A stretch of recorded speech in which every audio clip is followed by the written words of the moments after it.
Hello বন্ধুরা, mister বিস্টকে চেনেন না এরকম কেউ নেই। একদিন মিস্টার বিস্ট একটা মেয়েকে বলে, তোমাকে আমি $100 দিব, তুমি কি প্যারিস থেকে আমার জন্য বুকেস্ট নিয়ে আসবে?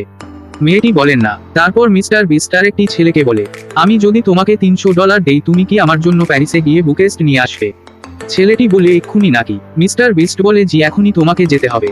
ছেলেটি যাওয়ার জন্য রেডি হচ্ছিল। আস্তে আস্তে ছেলেটি এয়ারপোর্টে গেল। ছেলেটি প্লেনে করে প্যারিসে রওনা দিল। কিছু ঘন্টা পরে ছেলেটি প্যারিসে পৌঁছালো। ছেলেটি একটা রেস্তোরাঁয় গিয়ে 12টা বুকেস্ট কিনল মিস্টার বিস্টের জন্য। তারপর ছেলেটি বুকেস্টগুলো নিয়ে মিস্টার বিস্টের কাছে ফিরে যাওয়ার জন্য প্রস্তুত হলো। ছেলেটি কিছুক্ষণ প্যারিস শহর ঘুরে দেখল। আবারও সে ফ্লাইটে তার শহরের দিকে রওনা দিলে 12টি বুকেস্ট সাথে নিয়ে। তারপর ছেলেটি তার শহরে এসে খুব তাড়াতাড়ি মিস্টার বিস্টের কাছে গেল। মিস্টার বিস্ট তার জন্য অপেক্ষা করছিল।